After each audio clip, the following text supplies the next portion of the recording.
রাধে রাধে, কেমন আছে সবাই? আশা করি ভালো আছে, আমিও ভালো আছি। তো সকালটা শুরু করা যাক। আর আমি এইখানে দেখো আমার বেসিনটা পরিষ্কার করছি। আর কি বলতো, পেছনে ভাত বসানো আছে, পেছনের পাশে ভাত বসানো আছে। তো আমার এই ভিডিওটা ছাড়তে একটু দেরি হয়ে গেল, কারণ সকালের ভিডিও আমি এখন ছাড়ছি। তো তোমরা কিছু মনে করো না, আমার সময় ছিল না, আমার ছেলের একটু এক্সাম আছে, তার জন্য আমি এডিট করতে পারছি না ঠিক মতন, তাই এখন এডিট করে তো ভিডিওটা পোস্ট করব। তো তোমরা কিছু মনে করো না। তো চলো, এখানে আমি আমার বেসিনটা পরিষ্কার করে নিচ্ছি, কারণ এই বেসিনটা আমার এখন প্রায়ই পরিষ্কার করা লাগে। কেন বলো তো, আমাদের এই রাস্তায় এত পরিমাণে ধুলো হয়েছে, সেই ধুলোগুলো আমার ঘরের মধ্যে চলে আসে।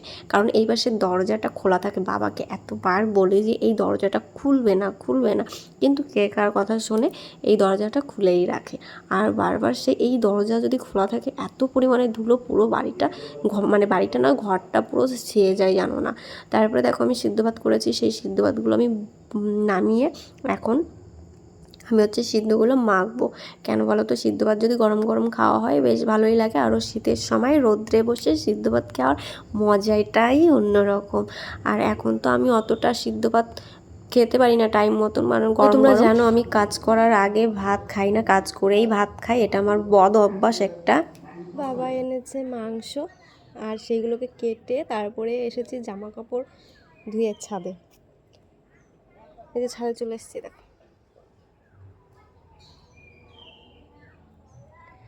আর বাবা কিসের মাংস এনেছে সেটাও বলবো, চলো আগে জামা কাপড়গুলো মেলে নিই। আর হ্যাঁ, তোমাদের একটা জিনিস দেখাচ্ছি, চলো।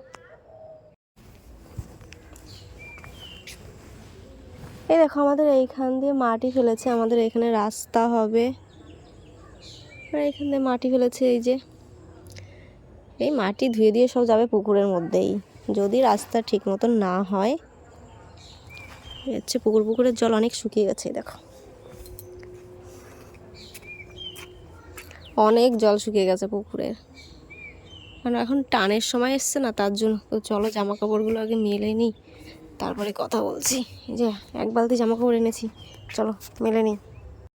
এই ঠান্ডার দিনে এত এত জামা কাপড় যদি প্রত্যেক দিন ধোয়া লাগে, কেমন লাগে বলো তো। এমনি আমার এই ঠান্ডাই সারে না আমার, এত ঠান্ডা। আর সর্দি কাশি তো লেগেই থাকবে, এটা তো কমন ব্যাপার আমার। তারপরে আবার এত এত জামা কাপড় আমার প্রত্যেক দিন ধুতে হয়। হ্যাঁ, দুই একদিন আমি নিজে ইচ্ছা করেই ধুই না, যে থাক আজকে ধোবো না, নাহলে আমার নিজেরই কষ্ট হবে। তার জন্য আমি প্রতিদিন আর ধোবো না এই শীতকালে অন্তত। তারপরে তো আবার এত বড় একটা ঘর মোছার ব্যাপার থাকে। তারপরে চলে এসেছি রান্না করতে।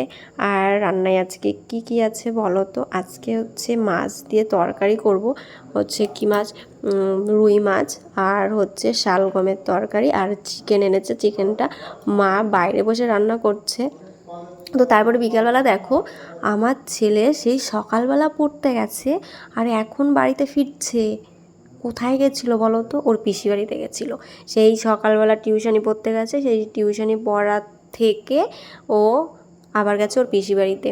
আর সেইখান থেকে এই সন্ধ্যার সময় বাড়িতে এসছে। তারপরে দেখো, আমি আর আমার ছেলে একটু দুষ্টুমি করছি, কারণ আমার ছেলে আর আমার দুষ্টুমি সবসময় লেগে থাকে। এখানে পেঁপে খাচ্ছিলাম, পেঁপে নিয়েও দুষ্টুমি শুরু হয়ে গেছে। তারপরে বানাচ্ছিলাম চা, আর চাটা তোমাদের দাদাভাই খাবে, বললো যে আমি এখন চা খাবো। তো এখন রাত বাজে 9টার সময় এখন চা খাবে, তাই সেই চাটাই দিচ্ছিলাম। আর বাবার জন্য একটু তুলে রেখেছিলাম, বাবাকে চিনি ছাড়া চা দিয়েছি। বাবা চিনি ছাড়া চা খেতে পারে না, বাবার একটু প্রবলেমের জন্য বাবা এখন চিনি ছাড়া চা খাচ্ছে। তো এখানে আমি চাটা বানিয়ে ফেলেছি। আর কে কে শীতকালে চা খেতে ভালোবাসে তোমরা কিন্তু কমেন্টে অবশ্যই জানাবে। আমার কিন্তু এই শীতকালে একটু চা খাওয়া হবে, আর গরমকালে তো খাওয়াই হয় না। গরমকালে চা খেলে মনে হচ্ছে আমার বেশি গরম লাগে, আর শীতকালে খেলে একটু মজাই পাই। তো এখানে চাটা তো হয়ে গেছে। তারপরে তোমাদের দাদাভাই এনেছে আমলকি খাবার, আর পান দিদিমার জন্য। তো চলো, ভিডিওটা এই পর্যন্তই। ভিডিওটা কেমন লাগলো অবশ্যই তোমরা কমেন্টে জানাবে, আর নেক্সট ভিডিওর জন্য অপেক্ষা করবে। তত সময় সবাই ভালো থেকো, সুস্থ থেকো, টাটা।